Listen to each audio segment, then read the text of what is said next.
So good afternoon to all. আজি আকৌ আপোনালোকক ইউনিট নম্বৰ 8ৰে মই মোৰ পাঠদান আৰম্ভ কৰিছো। আজি ইউনিট নম্বৰ 8ত আছে ভকেশনাল এডুকেশ্যন অৰ্থাৎ বিত্তীয় শিক্ষা ব্যৱস্থা। বিত্তীয় শিক্ষা ব্যৱস্থাৰ আমাৰ পৰিসৰবিলাক আজি মই আলোচনা কৰিম। এতিয়া বিত্তীয় শিক্ষাৰ পৰিৱেশ বুলি ক'লে আমাৰ ভাৰতীয় শিক্ষা ব্যৱস্থাত শিক্ষাৰ এটা বিশেষ অংশ হিচাপে আমি ধৰিব পাৰো। যেহেতু আমাৰ ভাৰতীয় শিক্ষা ব্যৱস্থাত সাধাৰণ শিক্ষাৰ লগতে বৰ্তমান সময়ত আমাৰ বিত্তীয় শিক্ষাৰো প্ৰসাৰ আৰু ইয়াৰ মানসিকতাৰ বিষয়ে বহুতো আগবাঢ়ি গৈছে, সেই ক্ষেত্ৰত আমি বিত্তীয় শিক্ষাৰ বহুতো আমি পৰিৱেশ বা বিভিন্ন এৰিয়া বা সীমাবদ্ধতা আমি পাওঁ। এতিয়া বিত্তীয় শিক্ষাৰ সীমাবদ্ধতা বুলি ক'লে আমি নিম্নলিখিত সীমাবদ্ধতাসমূহৰ বিষয়ে ক'ব পাৰোঁ। প্ৰথমটো সীমাবদ্ধতা হৈছে যে কৃষি, আৰু দ্বিতীয়টো হৈছে যে ব্যৱসায় আৰু বাণিজ্য, তৃতীয়টো হৈছে যে অভিযান্ত্ৰিক আৰু প্ৰযুক্তিবিদ্যা, চতুৰ্থটো হৈছে যে স্বাস্থ্য আৰু পেৰামেডিকেল বিভাগ, আৰু পঞ্চমটি হৈছে গৃহ বিজ্ঞান, আৰু শেষৰটো হৈছে মানৱীয়তা আৰু শিক্ষা।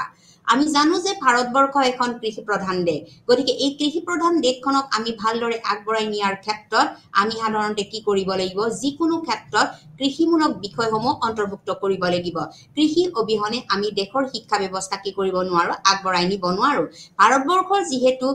বিভিন্ন অঞ্চল এতিয়াও কৃষি প্ৰধান দেশ হিচাপে স্বীকৃতিপ্ৰাপ্ত হৈছে, গতিকে কৃষিৰ লগত সম্পৰ্ক থকা আমি বিষয়সমূহ কি কৰিব পাৰো, বিত্তীয় শিক্ষাৰ পাঠ্যক্ৰমত অন্তৰ্ভুক্ত বা সীমাবদ্ধতা কৰিব পাৰো বা সীমা হিচাপে ল'ব পাৰো। গতিকে বিত্তীয় শিক্ষাৰ পাঠ্যক্ৰমত আমাৰ বিভিন্ন সীমাবদ্ধতাৰ ক্ষেত্ৰত আমি কৃষি এটা অংশ বিশেষ হিচাপে ধৰিব পাৰো। কৃষি হৈছে আমাৰ এটা এনেকুৱা এটা বিষয়বস্তু, গতিকে কৃষি উৎপাদনেৰে আমাৰ জনসাধাৰণৰ জীৱন ধাৰণ, আমি প্ৰত্যেকটো খোৱা বস্তুৰ পৰা খাদ্য সামগ্ৰী আমি কৃষিৰ পৰা পাওঁ। গতিকে কৃষি এটা আমাৰ শিক্ষাৰ অংশ বিশেষ হ'ব লাগিব। এই কথাটো উপলব্ধি কৰি পেলাই আমাৰ শিক্ষা ব্যৱস্থাত বিত্তীয় পাঠ্যক্ৰমত বিশেষভাৱে কৃষি বিষয়টো আমাৰ কি কৰা হৈছে, অন্তৰ্ভুক্ত কৰা হৈছে। দ্বিতীয়তে ব্যৱসায় আৰু বাণিজ্য, গতিকে ব্যৱসায় আৰু বাণিজ্য হৈছে এটা বিশেষ বিষয়বস্তু, যিটো নহলে আমি কি কৰিব নোৱাৰো, বিত্তীয় শিক্ষাৰ পাঠ্যক্ৰম আগবঢ়াই নিব নোৱাৰো বা বিত্তীয় শিক্ষাৰ পাঠ্যক্ৰমত ইয়াক এটা অন্তৰ্ভুক্ত দিশ হিচাপে জানিব পৰা যায়। গতিকে ব্যৱসায় আৰু বাণিজ্য, গতিকে আমাৰ যিবিলাক কৃষিমূলক সামগ্ৰী আছে, এই কৃষিমূলক সামগ্ৰীসমূহ আমি কিদৰে ব্যৱসায় ভিত্তিক আমি উলিয়াব পাৰিম। আমি যিবিলাক উৎপাদিত সামগ্ৰী, এই উৎপাদিত সামগ্ৰীসমূহ আমি বাণিজ্যিক ক্ষেত্ৰত আমি কি কৰিব লাগিব, উলিয়াই দিব লাগিব। গতিকে ব্যৱসায় আৰু বাণিজ্য বিভাগটো আমাৰ কি হ'ব লাগিব, আমাৰ বিত্তীয় শিক্ষা পাঠ্যক্ৰমত অন্তৰ্ভুক্ত হ'ব লাগিব। যিবিলাক কৃষক আছে, এই কৃষকসকলৰ যিখিনি উৎপাদিত সামগ্ৰী, এই উৎপাদিত সামগ্ৰীসমূহ তেওঁলোকৰ নিজৰ ঘৰুৱা ভাৱে তেওঁলোকে নিজক সংৰক্ষিত কৰি, ঘৰখন চলিবৰ বাবে সংৰক্ষিত কৰি, বাকীখিনি তেওঁলোকে কি কৰিব লাগিব, মাৰ্কেট বা বজাৰত উলিয়াই দিব লাগিব। গতিকে সেইটো হ'ব তেওঁৰ ব্যৱসায়। যেনিবা উদাহৰণস্বৰূপে যেনিবা ধানৰ খেতি বা ঘেঁহুৰ খেতি, তেওঁলোকে ঘেঁহুৰ কৃষিমূলকভাৱে তেওঁলোকে কি কৰিছে, এখন ফাৰ্ম খুলিছে বা কৃষিমূলকভাৱে তেওঁলোকে পদক্ষেপ হাতত লৈছে। গতিকে কৃষিৰ ক্ষেত্ৰত আমি দেখিছো এই ঘেঁহু হওক বা ধান হওক, তেওঁলোকৰ যিখিনি উৎপাদিত সামগ্ৰী, এই উৎপাদিত সামগ্ৰীখিনি নিজৰ ঘৰত ব্যৱহাৰ কৰি পেলাই তেওঁলোকে বাণিজ্যিক দিশতো কি কৰিব লাগিব, এইটো উলিয়াই দিব লাগিব। তেতিয়াহে তেওঁলোকে কি হ'ব, উৎপাদিত সামগ্ৰীৰ পৰা লাভালাভ পাব। এইটো হৈছে আমাৰ দেশৰ কি,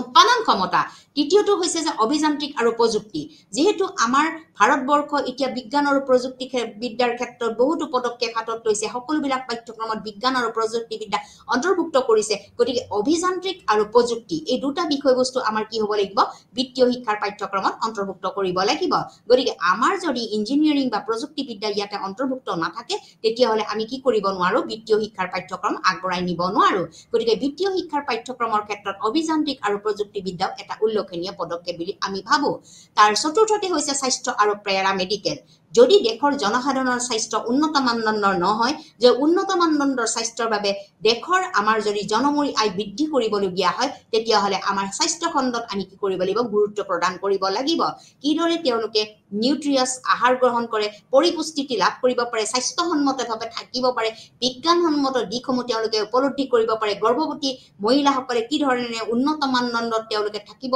লাগে, তেওঁলোকে কেনেকৈ শিশুক পৰিচালনা কৰিব লাগিব, এই বিষয়বস্তুসমূহক সামৰি পেলাই আমাৰ স্বাস্থ্য আৰু পেৰামেডিকেল বিভাগৰ এটা পাঠ্যক্ৰম আমাৰ কি হৈছে বিত্তীয় পাঠ্যক্ৰমত অন্তৰ্ভুক্ত বা সীমাবদ্ধ হিচাপে ধৰা হৈছে ইয়াৰ উপৰি গৃহ বিজ্ঞান গ্ৰাহস্থ বিজ্ঞান যেটো আমি ইংৰাজীত কওঁ ডমেষ্টিক সায়েন্স গতিকে গ্ৰাহস্থ বিজ্ঞান কেনেকৈ ঘৰ এখন পৰিচালিত কৰিব পাৰি কেনেকৈ এজন মহিলাই ঘৰখন সুচাৰুৰূপে পৰিচালিত কৰিব নিৰ্দিষ্ট সময়ৰ ভিতৰত তেওঁলোকে খাদ্য বস্তু প্ৰস্তুত কৰি পেলাই তেওঁলোকৰ ল'ৰা ছোৱালীক লালন পালন কৰি পেলাই অন্যান্য বিভিন্ন বিষয়ৰ সমাজক হওক বা তেওঁলোকে ঘৰুৱা কিছুমান যিবিলাক পশুপালন বা বিভিন্ন ধৰণৰ কামত অন্তৰ্ভুক্ত হবৰ কাৰণে কিদৰে বিজ্ঞানসন্মতভাৱে তেওঁলোকে পৰিচালিত হ'ব লাগিব এই বিষয়সমূহ আমি বিত্তীয় শিক্ষাৰ পাঠ্যক্ৰমত কি কৰিব পাৰো অন্তৰ্ভুক্ত কৰিব পাৰো যাক গৃহ বিজ্ঞান বুলি কোৱা হয় ইয়াৰ শেষটো হৈছে যে মানৱীয়তা আৰু শিক্ষা মানৱীয়তা আৰু শিক্ষা এই বিষয়বস্তুটো আমাৰ হৈছে এটা বিশেষ শাখাৰ আমাৰ মাধ্যমিক শিক্ষা ব্যৱস্থাত আমাৰ যেটো বিত্তীয় শিক্ষা ব্যৱস্থাৰ পাঠ্যক্ৰমত ইয়াক অন্তৰ্ভুক্ত কৰা হৈছে যে মানৱীয়তা মানে হিউম্যানিটিজ আমি হিউম্যানিটিজ যিবিলাক মানৱীয় দিশসমূহৰ বিষয়সমূহ আৰু লগতে শিক্ষা এডুকেশ্যন এই বিষয়বস্তুটো আমাৰ কি হৈছে বিত্তীয় শিক্ষা পাঠ্যক্ৰমত অন্তৰ্ভুক্ত হোৱা এটা বিশেষ দিশ কাৰণ আমাৰ বিভিন্ন ধৰণৰ কমিটি আৰু কমিশনে কৈছে যে মাধ্যমিক শিক্ষা বৃত্তিমূলককৰণ হ'ব লাগিব গতিকে বৃত্তিমূলক হোৱাৰ ক্ষেত্ৰত আমাৰ বিভিন্ন ধৰণৰ কমিশন আৰু কমিটিয়ে আমাক সহায় কৰি আহিছে গতিকে ইয়াৰ পৰৱৰ্তী পৰ্যায়ত হৈছে যে আমি বিত্তীয় শিক্ষা আৰু আমাৰ ইয়াৰ জাতীয়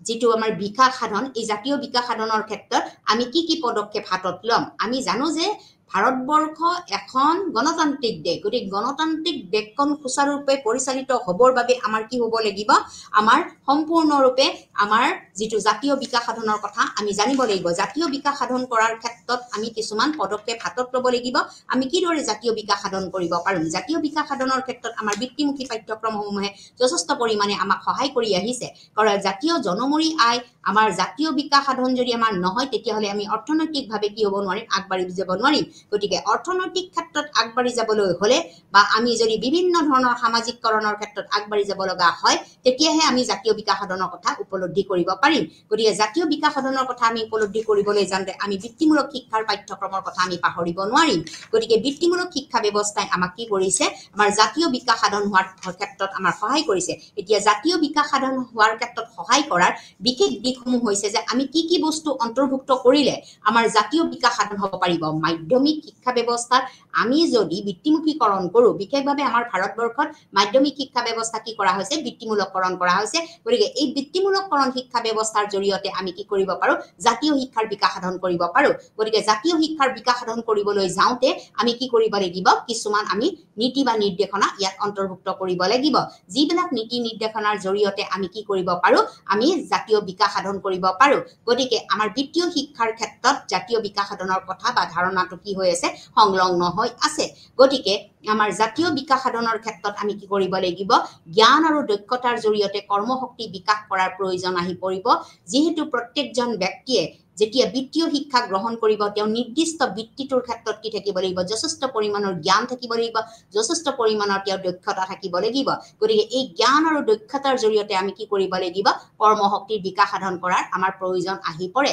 গতিকে আমি কৰ্মশক্তি বিকাশ সাধন কৰাৰ ক্ষেত্ৰত আমাৰ জ্ঞান আৰু দক্ষতা আমি দুই প্ৰকাৰে কি কৰিব লাগিব চাব লাগিব জ্ঞান আৰু দক্ষতাৰ জৰিয়তে আমি কৰ্মশক্তি বিকাশ সাধন কৰাৰ প্ৰয়োজন যেতিয়া আহিব তেতিয়াহে আমি গম পাম যে আমাৰ বৃত্তিমূলক শিক্ষা ব্যৱস্থা সম্পূৰ্ণৰূপে কাৰ্যকৰীকৰণ হৈছে ইয়াৰ পৰৱৰ্তী পৰ্যায়ত হৈছে আমি যদি জাতীয় বিকাশ সাধনৰ কথা ভাবো দেশ এখনৰ যদি জাতীয় বিকাশ সাধনৰ কথা ভাবো তেতিয়াহ'লে আমি মানৱ সম্পদৰ বিকাশ সাধন হোৱাৰ কথাটো উপলব্ধি কৰিব লাগিব যিহেতু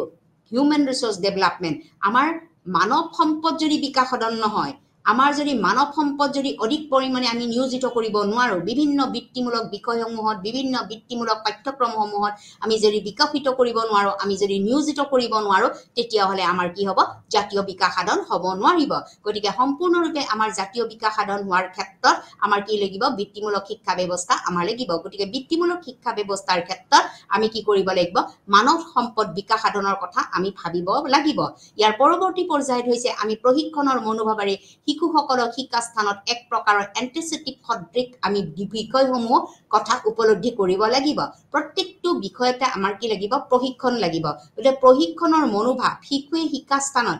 য'ত আমাৰ শিশুসকলক শিক্ষা দান কৰা হয় শিক্ষা প্ৰদান কৰা হয় তাত এক প্ৰকাৰৰ কি কৰিব লাগিব বিভিন্ন বিষয়সমূহ সদৃশ্যমূলকভাৱে আমি লগ লগাব লাগিব গতিকে প্ৰশিক্ষণৰ মনোভাৱ আমি এটা প্ৰশিক্ষণ দি পেলাই শিশুসকলে য'ত তেওঁলোকে পাঠদান কৰিব বা তেওঁলোকে শিক্ষা গ্ৰহণ কৰিছে এই শিক্ষা গ্ৰহণ কৰা সকলোবিলাক স্থানতে প্ৰত্যেকটো আমাৰ বৃত্তিমূলক শিক্ষাৰ ক্ষেত্ৰত এক প্ৰকাৰৰ কি কৰিব লাগিব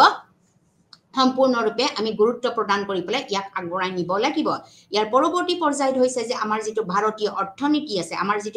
অৰ্থনীতি আছে এই অৰ্থনীতিত কৃষি আধাৰিত হৈ থকাটো গুৰুত্বপূৰ্ণভাৱে অব্যাহত আছে আমাৰ ভাৰতীয় অৰ্থনীতি হৈছে কৃষি আমি আগতে কৈছো যে ভাৰতবৰ্ষ এখন কৃষি প্ৰধান দেশ ভাৰতবৰ্ষৰ এতিয়াও বহুতো অঞ্চলত গোটেইখন সম্পূৰ্ণৰূপে আমাৰ কি হৈছে কৃষিৰ ওপৰত ব্যক্তিসকল নিয়োজিত হৈছে কৃষিৰ দ্বাৰাই তেওঁলোকে ঘৰখন পৰিচালনা কৰিছে কৃষিৰ দ্বাৰাই তেওঁলোকে বেপাৰ বাণিজ্য কৰিছে গতিকে এই ক্ষেত্ৰত আমাৰ অৰ্থনীতিত সম্পূৰ্ণভাৱে কৃষি বিষয়টো আমাৰ কি হৈছে উপলব্ধ হৈছে গতিকে ভাৰতীয় অৰ্থনীতি সম্পূৰ্ণৰূপে আমাৰ কিহৰ ওপৰত নিৰ্ভৰশীল কৃষিৰ ওপৰত নিৰ্ভৰশীল গতিকে ভাৰতীয় আমাৰ যিটো অৰ্থনীতি এই অৰ্থনীতিটো কৃষিৰ আধাৰিত হৈ থকাৰ এটা গুৰুত্বপূৰ্ণ বিষয় আমাৰ ইয়াতে অব্যাহত হৈ আছে গতিকে ভাৰতীয় অৰ্থনৈতিক এক উন্নত মানদণ্ডৰ বা স্তৰত আগবঢ়াই নিবলৈ হলে আমাৰ কি লাগিব কৃষি বিষয়বস্তুটো আমাক ইয়াত অন্তৰ্ভুক্ত কৰিব পাৰিব লাগিব ইয়াৰ পৰৱৰ্তী পৰ্যায়ত হৈছে ইয়াৰ যিবিলাক লোক আছে আমাৰ ভাৰতবৰ্ষত যিবিলাক লোক আছে এই লোকবিলাকক আমি এনহেৰিছ কৰিবলৈ বা এনৰিচ বা উৎসাহিত কৰিবৰ কাৰণে আমি কি কৰিব লাগিব যিবিলাক উপাদানেৰে আমি ভাৰতীয় লোকসকলক বিশেষকৈ জাতীয় বিকাশ সাধন কৰাৰ ক্ষেত্ৰত যদি আমি উৎসাহিত কৰিবৰ বাবে আমি কিছুমান নোকলেডৰ ব্যৱহাৰ কৰিব লাগিব তেওঁলোকক আমি জনাব লাগিব তেওঁলোকক আমি উৎসাহিত কৰিবৰ কাৰণে উপাদানসমূহ বিকাশ সাধনৰ কথা আমি চিন্তা কৰিব লাগিব ইয়াৰ পৰৱৰ্তী পৰ্যায়ত হৈছে যে সামাজিক পৰিৱৰ্তন আমি যদি আনিব লগা হয় তেতিয়া হলে জ্ঞানক এক শক্তিশালী সঁজুলি হিচাপে আমি ব্যৱহাৰ কৰিব লাগিব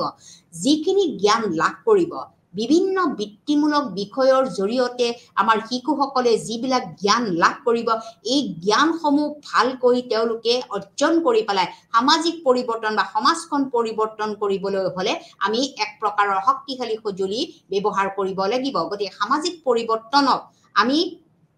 এক প্ৰকাৰ দিশত আগবঢ়াই নিবলৈ হলে আমি এক শক্তিশালী সঁজুলি হিচাপে ইয়াক ব্যৱহাৰ কৰিব লাগিব ইয়াৰ পৰৱৰ্তী পৰ্যায়ত হৈছে যে উদ্ভাৱনৰ প্ৰতিশ্ৰুতি আমি কেনেকুৱা ধৰণৰ প্ৰতিশ্ৰুতি আমি ব্যৱহাৰ কৰিম কোনবিলাক প্ৰতিশ্ৰুতিৰ জৰিয়তে আমি উদ্ভাৱন কৰিব পাৰিম এই বিষয়টো এক গুৰুত্বপূৰ্ণ বিষয় এই গুৰুত্বপূৰ্ণ বিষয়টোৰ ক্ষেত্ৰত আমি কি কৰিব লাগিব জাতীয় বিকাশ সাধনৰ কথা আমাৰ অহৰহভাৱে জড়িত হৈ আছে আমাৰ নতুন নতুন যিবিলাক চিন্তাধাৰা নতুন নতুন যিবিলাক আমাৰ বৃত্তিমূলক শিক্ষা ব্যৱস্থা এই শিক্ষামূলক শিক্ষা ব্যৱস্থাৰ জৰিয়তে কিছুমান আমাৰ কাৰিকৰী দিশত হওক কিছুমান আমাৰ কৃষি বিষয়ক হওক কিছুমান আমাৰ সামাজিক উদ্যোগৰ ক্ষেত্ৰত হওক এই উদ্যোগ হওক আমাক সামাজিক ক্ষেত্ৰত হওক বা বিভিন্ন ধৰণৰ বিষয়বস্তু লৈ পেলাই আমি যিবিলাক বৃত্তিমূলক শিক্ষা ব্যৱস্থা প্ৰদান কৰা হৈছে এই বৃত্তিমূলক শিক্ষা ব্যৱস্থা প্ৰদানৰ জৰিয়তে যিটো জাতীয় বিকাশ সাধনৰ ধাৰণা আগবঢ়াই নিয়া হৈছে এই জাতীয় বিকাশ সাধনৰ ধাৰণাটোৰ ক্ষেত্ৰত আমাৰ কিছুমান উদ্ভাৱনমূলক নতুন নতুন সৃষ্টিমূলক বিষয় কি হৈ আছে অন্তৰ্ভুক্ত হৈছে যিটো আমাৰ প্ৰতিশ্ৰুতি বা লিপিবদ্ধ কৰা হৈছে গতিকে এই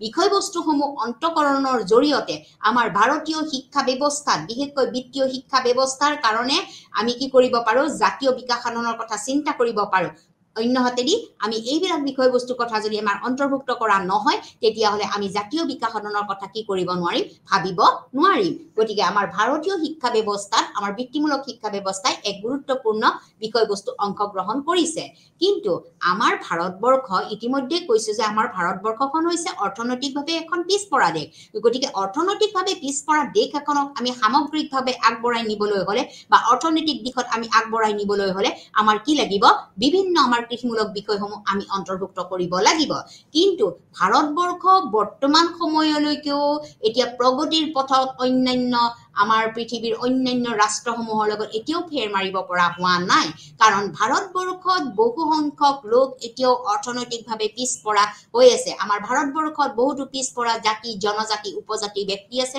এতিয়া এই সংখ্যালঘু ব্যক্তি আছে যিসকল এটা সীমাৰ ভিতৰত এটা বিশেষ শ্ৰেণীৰ শাখা হিচাপে সমাজৰ স্বীকৃতিপ্ৰাপ্ত গতিকে এই বিশেষ শ্ৰেণীটোক আমি আগবঢ়াই নিবলৈ হলে অৰ্থনৈতিকভাৱে আমাৰ ভাৰতীয় শিক্ষা ব্যৱস্থা বা জাতীয় শিক্ষা ব্যৱস্থা আগবঢ়াই নিবলৈ হলে আমি কি কৰিব লাগিব এই বিশেষ শ্ৰেণী এই যিটো আমাৰ শ্ৰেণী আছে এই শ্ৰেণীটোক আমি কিছুমান দিহা পৰামৰ্শ দিব লাগিব তেওঁলোকক যদি আমি ওপৰলৈ নিব নোৱাৰো তেওঁলোকক যদি অৰ্থনৈতিকভাৱে টনকিয়াল কৰিব নোৱাৰো তেওঁলোকক যদি বিভিন্ন বিষয়ৰ বৃত্তিমূলক বিষয়সমূহৰ আমি জ্ঞান দিব নোৱাৰো তেতিয়াহলে এই বিশেষ শ্ৰেণীৰ ব্যক্তিসকলে সদায় পিছ পৰি যাব গতিকে আমাৰ বিত্তীয় শিক্ষাৰ জৰিয়তে আমাৰ এই বিশেষ শ্ৰেণীৰ যিখিনি সমাজৰ আমাৰ ব্যক্তিসকল আছে এই ব্যক্তিসকলক আগবঢ়াই নিয়াৰ কথা আমি সদায় চিন্তা কৰিব লাগিব গতিকে এই বিশেষ শ্ৰেণীৰ ব্যক্তিসকলক এতিয়া আমি কিদৰে আগবঢ়াই নিম তেওঁলোকক কিদৰে আমি আগবঢ়াই নিম যিহেতু আমি কৈছো যে ভাৰতীয় অৰ্থনীতিত এই বিশেষ শ্ৰেণীৰ এটা বিশিষ্ট ভূমিকা আছে কাৰণ তেওঁলোকে যদি অৰ্থনৈতিকভাৱে পিছ পৰি থাকে তেতিয়াহলে আমি কি কৰিব নোৱাৰো আমাৰ দেশখন প্ৰগতিৰ পথত আগবঢ়াই যাব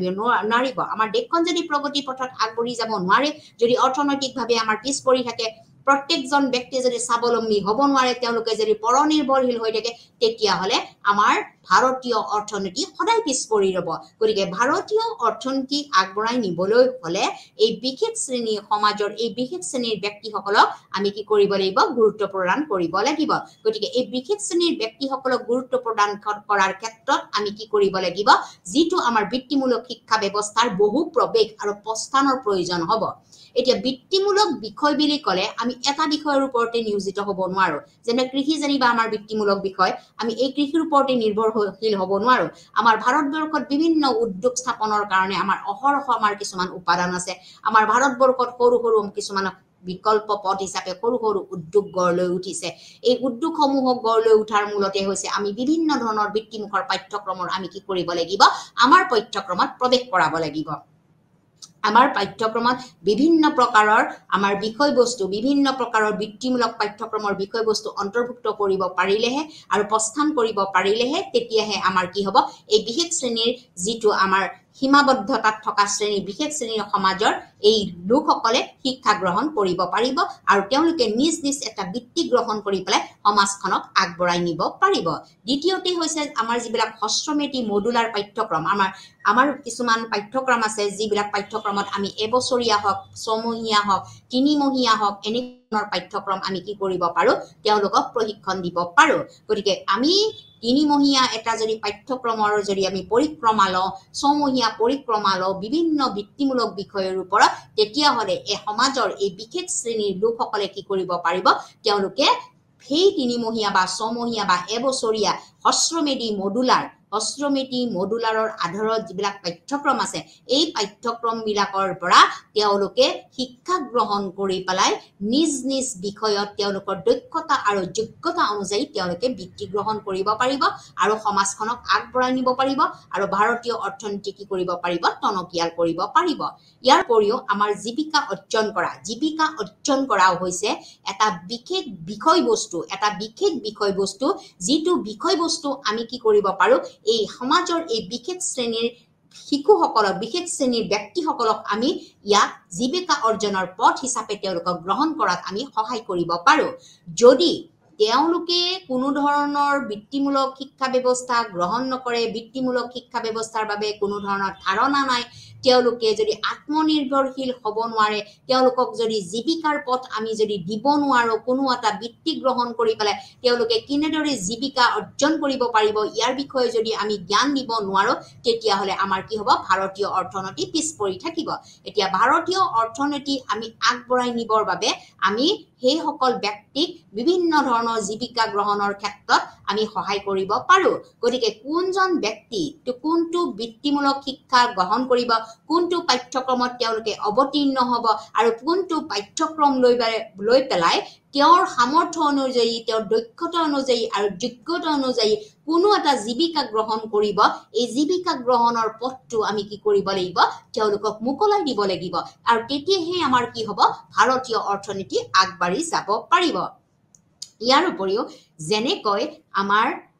সাৰ্বজনীন শিক্ষা ব্যৱস্থা আমাৰ প্ৰাথমিক শিক্ষা সাৰ্বজনীন কৰাৰ ক্ষেত্ৰত আমাৰ ৪৫ নং অনুচ্ছেদ ভাৰতীয় সংবিধানৰ ৪৫ নং অনুচ্ছেদে আমাক বিশেষভাৱে আমাক কি কৰিছে বিশেষভাৱে উল্লেখ কৰিছে যে আমাৰ শিক্ষা ব্যৱস্থা পাঠ্যক্ৰম ব্যৱস্থা আমাৰ কি হ'ব লাগিব বিনামূলীয়া আৰু বাধ্যতামূলক আৰু সাৰ্বজনীন হ'ব লাগিব গতিকে আমাৰ বৃত্তিমূলক যিটো আমাৰ শিক্ষা ব্যৱস্থা আছে এই বৃত্তিমূলক শিক্ষা ব্যৱস্থা আমি সাৰ্বজনীন কৰাৰ ক্ষেত্ৰত আমি কি কৰিব লাগিব কিছুমান পদক্ষেপ হাতত লাগিব আমি কিদৰে সাৰ্বজনীন কৰিম যেতিয়া আমাৰ প্ৰাথমিক শিক্ষা ব্যৱস্থা সাৰ্বজনীন কৰা হৈছিল তেতিয়াহে আমাৰ ভাৰতীয় প্ৰাথমিক শিক্ষা ব্যৱস্থাৰ আমি কি কৰিব পাৰিছিলো পৰিমাণগত দিক বা গুণগত মানদণ্ডৰ দিক আমি ভাবিব পাৰিছিলো গতিকে আমি যদি এই বিশেষ শ্ৰেণীৰ বিশেষ শাখাৰ বিশেষ শ্ৰেণীৰ ব্যক্তিসকলক আমি যদি কি কৰিব লগা হয় আত্মনিৰ্ভৰশীল কৰি তুলিব লগা হয় তেতিয়াহলে আমি কি কৰিব লাগিব আমাৰ যিটো বৃত্তিমূলক শিক্ষা ব্যৱস্থা এই বৃত্তিমূলক শিক্ষা ব্যৱস্থা প্ৰাথমিক শিক্ষাৰ ব্যৱস্থাৰ নিচিনাকৈ আমি সাৰ্বজনীন কৰি তোলাৰ বাবে পদক্ষেপ হাতত ল'ব লাগিব যেতিয়া আমাৰ বৃত্তিমূলক শিক্ষা ব্যৱস্থা সাৰ্বজনীন কৰা হ'ব তেতিয়াহলে আমাৰ সমাজৰ এই বিশেষ শ্ৰেণীৰ ব্যক্তিসকলে কি হ'ব আগবাঢ়ি আহিব আৰু কিবা এটা বৃত্তি তেওঁৰ দক্ষতা ক্ষমতা বা যোগ্যতা অনুযায়ী তেওঁ কোনো এটা বৃত্তি গ্ৰহণ কৰি পেলাই কি কৰিব সমাজখনত এক উল্লেখযোগ্য পদক্ষেপ হাতত ল'ব পাৰিব ইয়াৰ পৰৱৰ্তী পৰ্যায়ত হৈছে আমাৰ নলেগেট আমি কম্পেটেন্সন আৰু অৰ্থনৈতিক সম্ভাৱনাৰ বিকাশ সাধনৰ ক্ষেত্ৰত আমি কি কৰিব পাৰো আমি বিত্তীয় শিক্ষা ব্যৱস্থাৰ আমাৰ বিশেষ ধৰণৰ শ্ৰেণীসকলক আগবঢ়াই নিব পাৰো আমাৰ নলেগেট কম্পেটেন্সন আৰু অৰ্থনৈতিক সম্ভাৱনাৰ বিকাশ সাধন কৰা গতিকে অৰ্থনৈতিক সম্ভাৱনা ক'ত থাকিব কোনটো বিষয়ত থাকিব কোনটো পাঠ্যক্ৰমত থাকিব কোনটো বৃত্তিত থাকিব এই কথাখিনি তেওঁলোকৰ মাজত আমি সহজ সৰল ভাৱে তেওঁলোকক জনাব পাৰিব লাগিব তেতিয়াহে আমাৰ সমাজৰ এই বিশেষ শ্ৰেণীৰ ব্যক্তিসকলে কি কৰিব পাৰিব কোনো এটা বিষয়ত তেওঁলোকে পাঠ্যক্ৰম বৃত্তিমূলক পাঠ্যক্ৰম গ্ৰহণ কৰি পেলাই সমাজখনক আগবঢ়াই নিয়াৰ ক্ষেত্ৰত সহায় কৰিব পাৰিব লাগিব গতিকে আমাৰ সমাজখনক ভালদৰে আগবঢ়াই নিবলৈ হলে আমাৰ নলেগেট কম্পেটেন্সন আৰু অৰ্থনৈতিক সম্ভাৱনা বিকাশ কৰা এই বিশেষ বিষয়টো আমাৰ কি হ'ব লাগিব অন্তৰ্ভুক্ত হ'ব লাগিব অৰ্থনৈতিক দিশসমূহ আমি সহজ সৰল ভাৱে কোনটো দিশত আমাৰ সম্ভাৱনা আছে কোনটো দিশত তেওঁলোকে আগবাঢ়ি যাব পাৰিব এই কথাখিনি আমি কি কৰিব লাগিব উল্লেখ কৰিব পাৰিব লাগিব গতিকে ভাৰতীয় অৰ্থনীতি সম্পূৰ্ণভাৱে নিৰ্ভৰ কৰিছে আমাৰ কিহৰ ওপৰত বৃত্তিমূলক শিক্ষাৰ ওপৰত গতিকে বৃত্তিমূলক শিক্ষা ব্যৱস্থা আমি কি কৰিব লাগিব বহু প্ৰৱেশ আৰু প্ৰস্থানৰ প্ৰয়োজন বুলি আমি ভাবিব পাৰিব লাগিব হস্ৰমিতি যিবিলাক মডুলাৰ পাঠ্যক্ৰম আছে এই হস্ৰমিতি মডুলাৰ পাঠ্যক্ৰমবিলাক আমি বিকশিত কৰিব লাগিব ইয়াৰ উপৰি আমাৰ জীৱিকা অৰ্জনৰ বাবে আমি পথ মুকলি কৰি দিব পাৰিব লাগিব আমাৰ কি হ'ব লাগিব যিবিলাক বৃত্তিমূলক শিক্ষা ব্যৱস্থা এই বৃত্তিমূলক শিক্ষা ব্যৱস্থা আমি সাৰ্বজনীনকৰণৰ বাবে আমি পদক্ষেপ হাতত ল'ব লাগিব ইয়াৰ উপৰিও নলেগেট কম্পেটেন্সন আৰু অৰ্থনৈতিক সম্ভাৱনাৰ বিকাশ সাধন কৰাৰ ক্ষেত্ৰতো আমি সহায় কৰিব লাগিব এই বিভিন্ন বিষয়সমূহ কি কৰিব লাগিব আমি যদি তেওঁলোকক জ্ঞান দিব পাৰো হস্ৰমেধি পাঠ্যক্ৰমৰ বিষয়ে হওক কিদৰে তেওঁলোকে জীৱিকা অৰ্জন কৰিব কাৰণ জীৱিকা যদি তেওঁলোকে ল'ব নোৱাৰে কোনো এটা জীৱিকা গ্ৰহণ কৰি যদি তেওঁলোকে আত্মনিৰ্ভৰশীল হ'ব নোৱাৰে সেইটো সম্পূৰ্ণৰূপে কিহত আমাৰ প্ৰভাৱিত কৰিব ভাৰতীয় অৰ্থনীতি প্ৰভাৱিত কৰিব যদি প্ৰত্যেকজন ভাৰতীয় নাগৰিকে কোনো এটা বৃত্তি গ্ৰহণ কৰি নিজকে স্বাৱলম্বী হোৱাৰ লগতে নিজৰ পৰিয়ালটোৰ লগতে নিজৰ সমাজখনৰ লগতে নিজৰ দেশখনক তেওঁলোকে কি কৰিব পাৰিব প্ৰগতিৰ পথত আগবঢ়াই নিব পাৰিব যেতিয়া পৰনিৰ্ভৰশীল হৈ থাকিব তেতিয়া তেওঁলোকে কোনো ধৰণৰ যদি অৰ্জনৰ পথ তেওঁলোকে নাপায় তেতিয়াহলে আমাৰ দেশখন বিকশিত হ'ব নোৱাৰিব কাৰণ আমি বিভিন্ন সময়ত আমি বিভিন্ন কথা কিছুমান উল্লেখ কৰো যেনেকুৱা আজিৰ শিশু কাইলৈ ভৱিষ্যতৰ নাগৰিক যেতিয়া এজন গুড চিটিজেনশ্বিপ হ'ব লাগিব এজন ভাল নাগৰিক হ'ব লাগিব তেতিয়া ভাল নাগৰিক এজন হ'বলৈ হলে তেওঁ কোনো এটা দিশত কি হ'ব লাগিব নিজকে স্বাৱলম্বী হোৱাৰ পথ তেওঁ গ্ৰহণ কৰিব পাৰিব লাগিব গতিকে আমাৰ যিটো বিত্তীয় শিক্ষা ব্যৱস্থা আছে এই বিত্তীয় শিক্ষা ব্যৱস্থাই আমাৰ কি কৰিছে প্ৰত্যেকজন ব্যক্তিকে জীৱিকা অৰ্জনৰ পথ আমাক সুগম কৰি তুলিছে কিদৰে তেওঁলোকে সেই পথটো বিচাৰি পাব কোনটো পথৰে তেওঁলোকে গ'লে তেওঁলোকে নিৰ্দিষ্ট তেওঁলোকৰ দক্ষতা তেওঁলোকৰ ক্ষমতা তেওঁলোকৰ সম্পূৰ্ণৰূপে পাঠ্যক্ৰমত থকা জ্ঞানৰ ভিত্তিত এটা জীৱিকা অৰ্জন কৰি পেলাই নিজৰ লগতে সমাজৰ লগতে পৰিয়ালৰ লগতে দেশখন প্ৰগতি কৰিব পাৰিব আমাৰ আৰু জাতীয় অৰ্থনীতিক তেওঁলোকে সহায় কৰিব পাৰিব লাগিব সেইবাবে আমি কি কৰিব লাগিব বৃত্তিমূলক শিক্ষা ব্যৱস্থা সাৰ্বজনীন কৰি তুলিব লাগিব সাৰ্বজনীন গতিকে যেনেকৈ প্ৰাথমিক শিক্ষা আমাৰ সাৰ্বজনীন কৰা হৈছিল ঠিক সেইদৰে আমি যদি বৃত্তিমূলক শিক্ষা ব্যৱস্থাও সাৰ্বজনীন কৰি তুলিব পাৰো তেতিয়াহে আমাৰ শিক্ষা ব্যৱস্থা আৰু দেশৰ প্ৰগতি আৰু উন্নতি আমাৰ সাধন হ'ব ইয়াৰ উপৰিও আমাৰ পৰৱৰ্তী পৰ্যায়ত হৈছে আমাৰ নলেগেট কম্পেটেন্সন আৰু অৰ্থনৈতিক সম্ভাৱনা বিকাশ সাধন কৰা গতিকে নলেগেট কম্পেটেন্সন বা অৰ্থনৈতিক সম্ভাৱনা বিকাশ সাধন কৰাৰ ক্ষেত্ৰত আমি কি পদক্ষেপ হাতত ল'ম গতিকে আমাৰ শিক্ষা ব্যৱস্থাত ভালদৰে আমাৰ যদি নলেগেট কম্পেটেন্সন আৰু অৰ্থনৈতিক সম্ভাৱনাৰ বিকাশ সাধনৰ দিশটো আমি সম্পূৰ্ণৰূপে বুজাই দিব পাৰো তেওঁলোকক সহজ সৰল মাধ্যমেৰে তেওঁলোকক এই বিশেষ সমাজৰ এই বিশেষ শ্ৰেণীখিনিক আমি অৱগত কৰাব পাৰো তেতিয়াহে আমাৰ ভাৰতীয় অৰ্থনীতি কি কৰিব পাৰিব আগবাঢ়ি যাব পাৰিব গতিকে আমাৰ ভাৰতীয় শিক্ষা ব্যৱস্থাত বা ভাৰতীয় অৰ্থনৈতিক বিকাশ সাধনৰ ক্ষেত্ৰত আমাৰ বৃত্তিমূলক শিক্ষা ব্যৱস্থাত যথেষ্ট গুৰুত্ব আৰু ভূমিকা আছে কিন্তু আমাৰ সমাজত পিছ পৰি থকা যিবিলাক জাতি জনজাতি উপজাতি আছে বা বিশেষ শ্ৰেণীৰ ব্যক্তি আছে এই বিশেষ শ্ৰেণীৰ ব্যক্তিসকলক আমি কি কৰিব লাগিব এই বিষয়বস্তুসমূহৰ জ্ঞান আৰু আমি ভালদৰে প্ৰভাৱিত কৰিব লাগিব ভালদৰে বিকশিত কৰি তেওঁলোকক সহজ সৰল মাধ্যমেৰে আমি শিক্ষা ব্যৱস্থা দিয়াৰ কথা ভাবিব লাগিব তেতিয়াহে আমি কি কৰিব পাৰিম অৰ্থনৈতিক বিকাশ সাধন কৰিব পাৰিম গতিকে এতিয়া হল আমাৰ যিবিলাক বৃত্তিমূলক শিক্ষা ব্যৱস্থা আছে এই বৃত্তিমূলক শিক্ষা ব্যৱস্থা সাধাৰণ ব্যক্তিৰ বাবে বেলেগ বা বিশেষ সমাজৰ কিছুমান বিশেষ শ্ৰেণীৰ ব্যক্তি আছে তেওঁলোকৰ বাবেও আমাৰ প্ৰয়োজন আছে নে নাই আমি জানো যে বৰ্তমান আমি যিবিলাক শিক্ষা ব্যৱস্থা লৈ আছো আনুষ্ঠানিক হওক অনানুষ্ঠানিক হওক অগতানুগতিক হওক সম্পূৰ্ণৰূপে আমাৰ সাধাৰণ শ্ৰেণীৰ ব্যক্তিসকলে লৈ আছে যিবিলাক শাৰীৰিকভাৱে বা মানসিকভাৱে সুস্থ ব্যক্তি কিন্তু সমাজত এনেকুৱা কিছুমান ব্যক্তিও আছে তেওঁলোকে শাৰীৰিকভাৱে অক্ষম যাক আমি বৰ্তমান সময়ত কি বুলি কওঁ দিবাংগ বুলি কওঁ গতিকে এই দিবাংগসকলৰ তেওঁলোকৰ বিশেষ প্ৰয়োজনীয়তাৰ কথা ভাবি পেলাই আমি কি কৰিব লাগিব বৃত্তিমূলক শিক্ষা ব্যৱস্থা তেওঁলোকক প্ৰদান কৰিব লাগিব আৰু তেওঁলোকৰ কাৰণে বৃত্তিমূলক শিক্ষা ব্যৱস্থা কিন্তু যথেষ্ট গুৰুত্বপূৰ্ণ কাৰণ কিয় তেওঁলোকৰ বিভিন্ন ধৰণৰ শাৰীৰিক দুৰ্বলতা বা মানসিক দুৰ্বলতা বা স্নায়বিক দুৰ্বলতা বা বহু বিকল্প বিভিন্ন ধৰণৰ দুৰ্বলতা যেতিয়া শৰীৰত অতিক্ৰম কৰিব তেওঁলোকে হয়তো সাধাৰণ পাঠ্যক্ৰমৰ পৰা তেওঁলোকে বিচলিত হ'ব লগা হয় যেতিয়া সাধাৰণ পাঠ্যক্ৰমৰ পৰা তেওঁলোকে পাঠদানৰ পৰা তেওঁলোকে বিৰত থাকিবলগীয়া হয় তেতিয়াহ'লে আমাৰ কি হ'ব এই বিশেষ শ্ৰেণীৰ ব্যক্তিসকলক আমি বৃত্তিমূলক শিক্ষা ব্যৱস্থাৰ জৰিয়তে আমি আগবঢ়াই নিব লাগিব বৃত্তিমূলক শিক্ষা ব্যৱস্থাৰ জৰিয়তে আগবঢ়াই নিয়াৰ লগে লগে আমাৰ ভাৰতীয় অৰ্থনীতিত এটা বিশেষ প্ৰভাৱ পৰিব যদি এই সকল ব্যক্তিক আমি কোনো ধৰণৰ শিক্ষা ব্যৱস্থাৰ কথা আমি নাভাবো তেতিয়াহ'লে আমাৰ কি হ'ব ভাৰতীয় অৰ্থনীতিৰ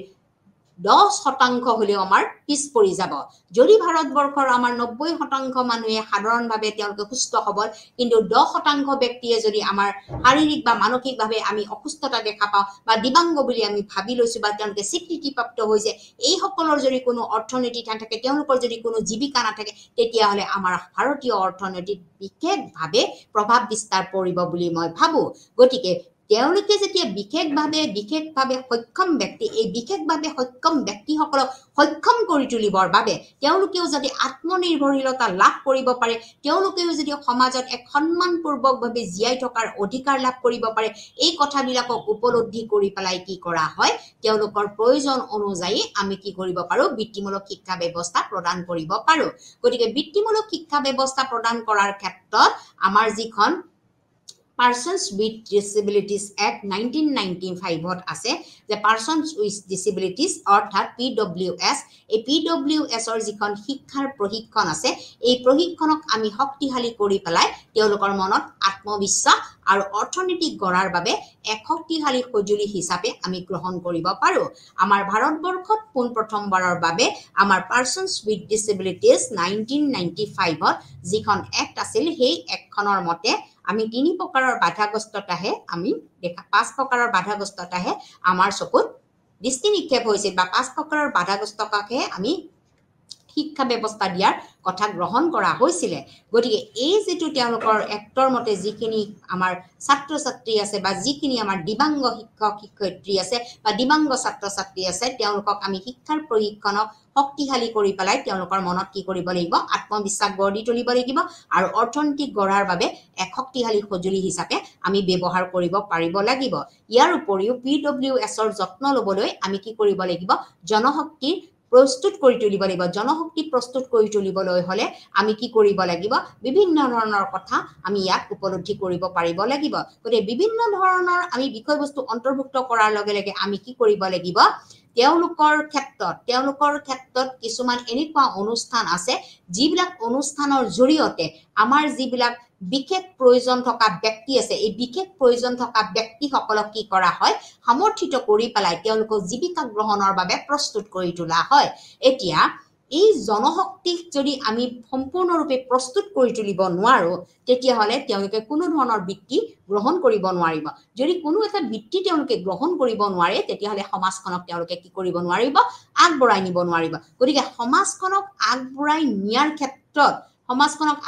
নিয়াৰ ক্ষেত্ৰত তেওঁলোকক কি কৰা হৈছে আমাৰ ভাৰতৰ বিভিন্ন অঞ্চলত বিভিন্ন ৰাজ্যত কি কৰা হৈছে বিভিন্ন ধৰণৰ প্ৰতিষ্ঠান আমাৰ স্থাপন কৰা হৈছে আমাৰ শাৰীৰিক বাধাগ্ৰস্ততাৰ ক্ষেত্ৰত মানসিক বাধাগ্ৰস্ততাৰ ক্ষেত্ৰত স্নায়ুবিক বাধাগ্ৰস্ততাৰ ক্ষেত্ৰত প্ৰতিবন্ধীসকলৰ ক্ষেত্ৰত RCR ক্ষেত্ৰত ৰিহেবিলিটেশ্যন কাউন্সিল গতিকে এই বিভিন্ন ধৰণৰ বা একাধিক যিবিলাক বিকলাংগ আছে এইবিলাকৰ কাৰণে আমাৰ ঠায়ে ঠায়ে কি কৰা হৈছে কিছুমান অনুষ্ঠান বা প্ৰতিষ্ঠান স্থাপন কৰা হৈছে এই অনুষ্ঠান বা প্ৰতিষ্ঠান স্থাপন কৰি পেলাই তেওঁলোকক আমি কি কৰা হৈছে জনশক্তিৰ মানদণ্ড তেওঁলোকক জনশক্তি তেওঁলোকক উৎপাদিত সামগ্ৰী তেওঁলোকে যদি সমাজখনৰ বিষয়ে বা আমাৰ দেশৰ বিষয়ে ভাবি পেলাই কোনো ধৰণৰ বিষয়বস্তুৰ ওপৰত বৃত্তিমূলক শিক্ষা গ্ৰহণ কৰি পেলাই নিজকে আত্মনিৰ্ভৰশীল কৰি সেই উৎপাদিত সামগ্ৰীসমূহ তেওঁলোকে বজাৰত বিক্ৰী কৰি পেলাই তেওঁলোকে উপযুক্ত এটা সমাজত স্বীকৃতি লাভ কৰিব পাৰে সন্মান সহকাৰে জীয়াই থাকিব পাৰে আৰু যিয়ে আমাৰ ভাৰতীয় অৰ্থনীতি বা আমাৰ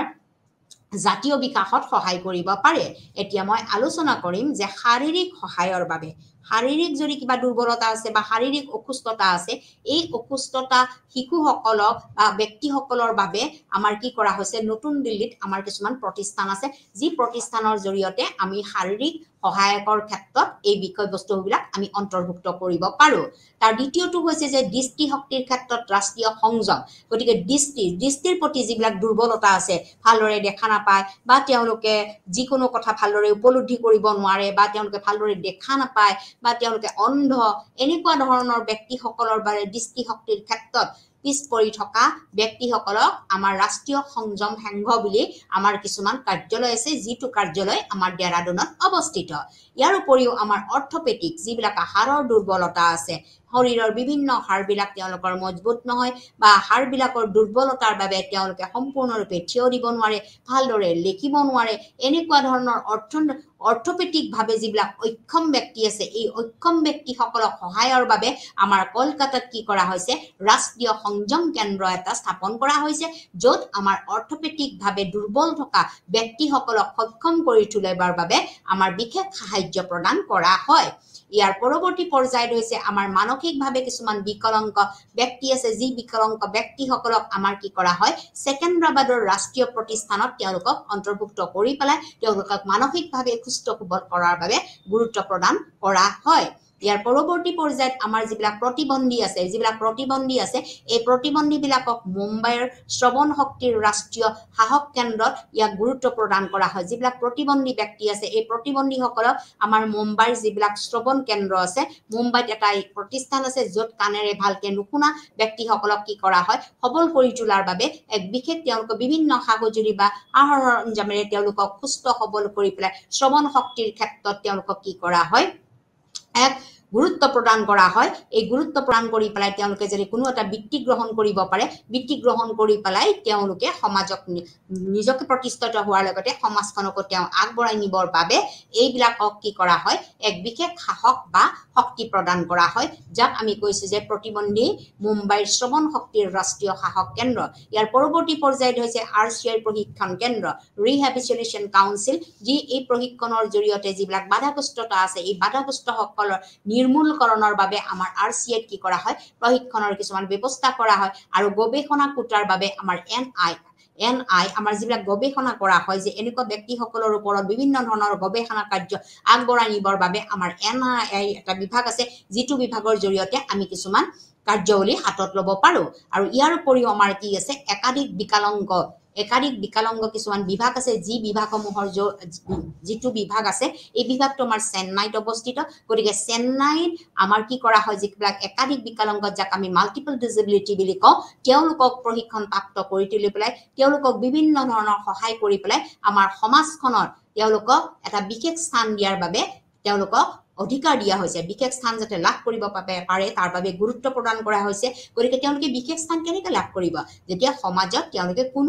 কোনো এটা বৃত্তি গ্ৰহণ কৰি নিজকে স্বাৱলম্বী হ'ব পাৰিব নিজকে স্বাৱলম্বী হোৱাৰ লগতে তেওঁ ঘৰখনকো স্বাৱলম্বী কৰিব পাৰিব আৰু লগতে সমাজখনকো তেওঁ আগবঢ়াই নিব পাৰিব এইটোৰ ওপৰত গুৰুত্ব প্ৰদান কৰি পেলাই একাধিক বিকলাংগ শিশুসকলক আগবঢ়াই নিয়াৰ ক্ষেত্ৰত আমাৰ চেন্নাইত এটা বিশেষ কাৰ্যৱলী ভৱন ইয়াত গুৰুত্ব প্ৰদান কৰা হৈছে গতিকে আমাৰ বিত্তীয় শিক্ষাৰ ক্ষেত্ৰত আমি ব্যক্তিসকলক কিদৰে বিত্তীয় শিক্ষা প্ৰদান কৰিম, কিদৰে আমাৰ ইয়াৰ বিশেষ আমি প্ৰয়োজন পূৰণ কৰিম, ইয়াৰ ওপৰত গুৰুত্ব প্ৰদান কৰি পেলাই আমাৰ এই বিষয়বস্তুসমূহ অন্তৰ্ভুক্ত কৰা হৈছিলে। গতিকে অন্তৰ্ভুক্ত কৰি পেলাই তেওঁলোকৰ বাবে কিছুমান সংস্থাপিত সংঘ বা সংস্থাপিত সংযম কেন্দ্ৰ বা ৰাষ্ট্ৰীয় সংগম কেন্দ্ৰ, এইসমূহ কেন্দ্ৰৰ জৰিয়তে বিভিন্ন বাধাগ্ৰস্ত শিশুসকল হওক বা বিভিন্ন বাধাগ্ৰস্ত ব্যক্তিসকলক কি কৰিছিল, সুপৰিচালিতভাৱে তেওঁলোকক প্ৰশিক্ষণপ্ৰাপ্ত কৰি পেলাই সুপৰিচালিতভাৱে তেওঁলোকক সহায় কৰি পেলাই তেওঁলোকে যাতে সমাজৰ এটা বৃত্তি গ্ৰহণ কৰিব পাৰে তাৰ ওপৰত গুৰুত্ব প্ৰদান কৰা হৈছিলে। গতিকে আমি বিত্তীয় শিক্ষাৰ ক্ষেত্ৰত অকল সাধাৰণ ব্যক্তিসকলকে যে শিক্ষা প্ৰদান কৰা এনেকুৱা নহয়, আমি সাধাৰণ ব্যক্তিসকলৰ লগতে আমি বিশেষ ব্যক্তিসকলকো আমি কি কৰিব পাৰোঁ, সহায় আগবঢ়াব পাৰোঁ। ইয়াৰ পৰৱৰ্তী পৰ্যায়ত হৈছে আমাৰ এই যিবিলাক বিত্তীয় শিক্ষা ব্যৱস্থা আছে, এই বিত্তীয় শিক্ষা ব্যৱস্থাটো আমাৰ কিছুমান আঁচনি আছে, যিবিলাক আঁচনি আমি বিভিন্ন অনুষ্ঠান প্ৰতিষ্ঠান বিদ্যালয় মহাবিদ্যালয় এই আঁচনিসমূহ প্ৰদানৰ জৰিয়তে আমি বৃত্তিমূলক শিক্ষা ব্যৱস্থা কি কৰিব পাৰোঁ, আগবঢ়াই নিয়াৰ ক্ষেত্ৰত আমাৰ সহায়ক হয়। গতিকে আমাৰ ভাৰত চৰকাৰৰ যিকোনো ধৰণৰ আঁচনিৰ ক্ষেত্ৰত আমাৰ কেন্দ্ৰীয় চৰকাৰ আৰু ৰাজ্যিক চৰকাৰ উভয়ে কেন্দ্ৰীয় চৰকাৰ আৰু ৰাজ্যিক চৰকাৰৰ সমানে ক্ষমতা থাকে, কেন্দ্ৰীয় চৰকাৰ আৰু ৰাজ্যিক চৰকাৰৰ সমানে কি থাকে, ক্ষমতা থাকে। গতিকে আমাৰ কেন্দ্ৰীয় চৰকাৰ আৰু ৰাজ্যিক চৰকাৰে বিভিন্ন ধৰণৰ আঁচনি উন্নয়নৰ বাবে, বিশেষকৈ বৃত্তিমূলক শিক্ষা ব্যৱস্থাৰ উন্নয়নৰ বাবে প্ৰসাৰৰ বাবে আমাৰ কি কৰা হৈছে, কিছুমান আঁচনি উলিওৱা হৈছে। এই আঁচনিসমূহ আমাৰ কেতিয়াবা কেন্দ্ৰীয় চৰকাৰৰ দ্বাৰা পৰিচালিত হয় আৰু কেতিয়াবা ৰাজ্যিক চৰকাৰৰ দ্বাৰা পৰিচালিত হয়। অৰ্থাৎ কিছুমান আঁচনিৰ ধন কেন্দ্ৰীয় চৰকাৰৰ পৰা আহে আৰু কিছুমান আঁচনিৰ ধন ৰাজ্যিক চৰকাৰৰ পৰা আহে। কেনেকুৱা ধৰণৰ আঁচনি আমাৰ কেন্দ্ৰীয় চৰকাৰৰ পৰা আহে, এতিয়া কেনেকুৱা ধৰণৰ আঁচনি আমাৰ উভয়ে কেন্দ্ৰ আৰু ৰাজ্যিক চৰকাৰৰ পৰা আহে, এই বিষয়ে মই আলোচনা কৰিম। গতিকে আমি জানো যে আমাৰ কিছুমান এনেকুৱা ধৰণৰ কলাত্মক দিশ আছে, কলাত্মক বাঁহ বেতৰ পৰা আদি কৰি আমি বিভিন্ন ধৰণৰ কাঠৰ পৰা আদি কৰি আমি যিবিলাক উপাদান ঘৰুৱাভাৱে পাওঁ, এই ঘৰুৱা উপাদানৰ জৰিয়তে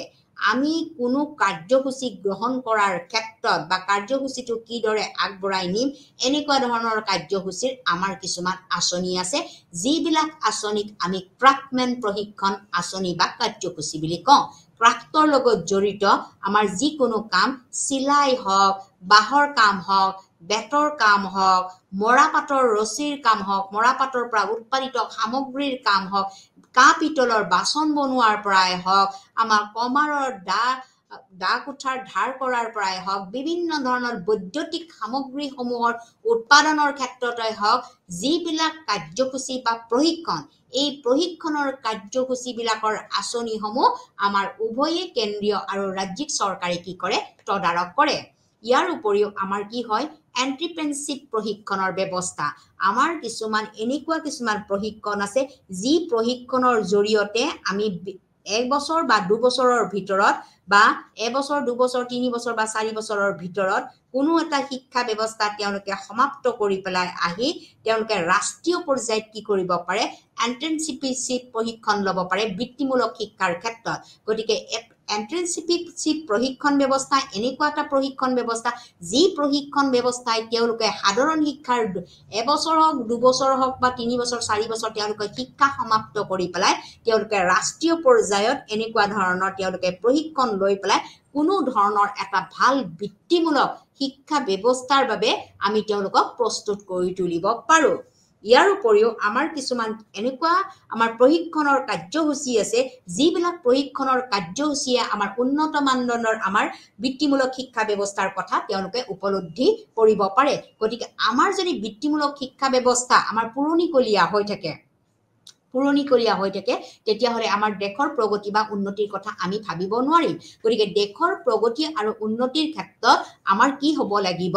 আমাৰ যিকোনো বৃত্তিমূলক শিক্ষা ব্যৱস্থাৰ কিন্তু মানদণ্ড উন্নত পৰ্যায়ৰ হ'ব লাগিব। গতিকে বৃত্তিমূলক শিক্ষা ব্যৱস্থাৰ মানদণ্ড উন্নত পৰ্যায়ৰ হ'বলৈ হ'লে আমি কিছুমান কি কৰিব লাগিব, আঁচনি গ্ৰহণ কৰিব লাগিব, যাক আমি কওঁ যে উন্নত মানদণ্ডৰ বৃত্তিমূলক শিক্ষা ব্যৱস্থাৰ কাৰ্যসূচী। গতিকে উন্নত মানদণ্ডৰ বৃত্তিমূলক কাৰ্যসূচীৰ জৰিয়তে আমি কি কৰিব পাৰো আমি কেন্দ্ৰত আমি বিশেষকৈ কেন্দ্ৰত বিভিন্ন ধৰণৰ প্ৰশিক্ষণৰ আমাৰ কিছুমান কেন্দ্ৰ আছে কিছুমান প্ৰশিক্ষণ হৈছে আমাৰ যে এডভান্স ট্ৰেইনিং ইনষ্টিটিউট যিবিলাক কেন্দ্ৰীয় চৰকাৰৰ আমাৰ আঁচনিৰ ভিতৰত পৰে যেগতিকে advance training institute for vocational education বৃত্তিমূলক শিক্ষা ব্যৱস্থাৰ উন্নত মানদণ্ডৰ প্ৰতিষ্ঠানৰ জৰিয়তে কিছুমান আঁচনি আমাক কি কৰা হয় ব্যক্তিসকলক দিয়া হয় যিবিলাক আঁচনি আমাৰ কেন্দ্ৰীয় চৰকাৰৰ দ্বাৰা কি হয় নিয়োজিত হয় গতিকে এই কেন্দ্ৰীয় চৰকাৰৰ দ্বাৰা নিয়োজিত কিছুমান উন্নত মানদণ্ডৰ কাৰ্যসূচী আৰু প্ৰতিষ্ঠানে কি কৰিব পাৰে আমাৰ বৃত্তিমূলক শিক্ষা ব্যৱস্থা উন্নত মানদণ্ডৰ কৰি তুলিব পাৰে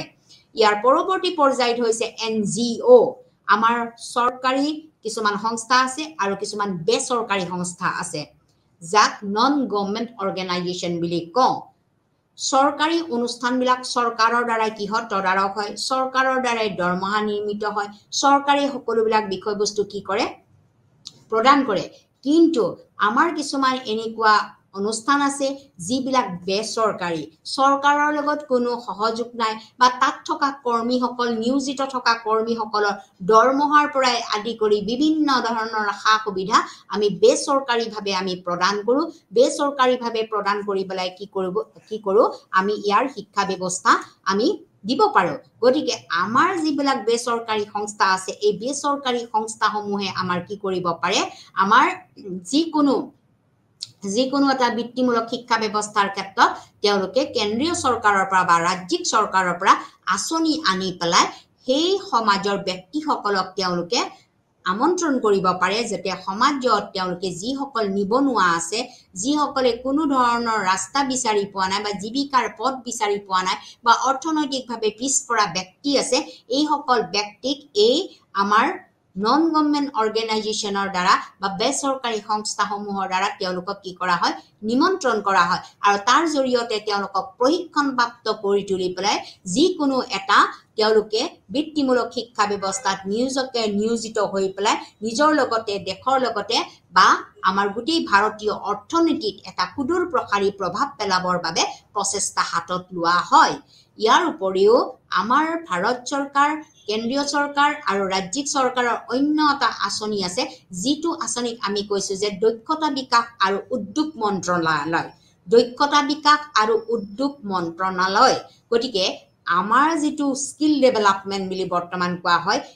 এই স্কিল ডেভেলপমেন্ট বা দক্ষতা বিকাশ আমাৰ বৰ্তমান সময়ত মহাবিদ্যালয় আৰু বিশ্ববিদ্যালয় স্থাপন কৰা হৈছে ইয়াৰ অৰ্থটোৱে হৈছে কি যে আমাৰ ভাৰতবৰ্ষত বৃত্তিমুখী শিক্ষাকৰণ আমাৰ সাধাৰণ শিক্ষাৰ লগতে সমানে আগবাঢ়ি গৈছে সাধাৰণ শিক্ষাৰ লগত সমানে আগবাঢ়ি যোৱাৰ ক্ষেত্ৰত আমাৰ দক্ষতা বিকাশ আৰু উদ্যোগ মন্ত্ৰণালয় যিবিলাক আমাৰ মিনিষ্ট্ৰি অফ এডুকেশ্যন আছে ঠিক সেইদৰে মিনিষ্ট্ৰি অফ ইণ্ডাষ্ট্ৰিৰ জৰিয়তে আমাৰ কি কৰা হয় আমাৰ দক্ষতা বিকাশৰ বাবে আমাৰ বিকাশ সাধনৰ বাবে কিছুমান পদক্ষেপ হাতত লোৱা হয় সাধাৰণতে বৃত্তিমূলক শিক্ষাৰ ক্ষেত্ৰত আমাৰ কি লাগিব দক্ষতা আৰু ক্ষমতা লাগিব প্ৰত্যেক ব্যক্তিয়ে যে কোনো এটা নিৰ্দিষ্ট এটাই বৃত্তি ল'ব এনেকুৱা কথা নহয় তেওঁলোকৰ ৰুচি অনুৰুচি তেওঁলোকৰ অভিপ্ৰায় তেওঁলোকৰ অভিৰুচনৰ ওপৰত ভিত্তি কৰি পেলাই তেওঁলোকৰ আগ্ৰহ আৰু মনোযোগৰ ওপৰত ভিত্তি কৰি পেলাইহে তেওঁ কি কৰিব লাগিব তেওঁ নিজৰ এটা দক্ষতা তেওঁ অনুযায়ী তেওঁ এটা নিৰ্দিষ্ট বৃত্তিমূলক শিক্ষা ব্যৱস্থা গ্ৰহণ কৰিব পাৰিব লাগিব গতিকে তেওঁ যিটো বৃত্তি গ্ৰহণ কৰিব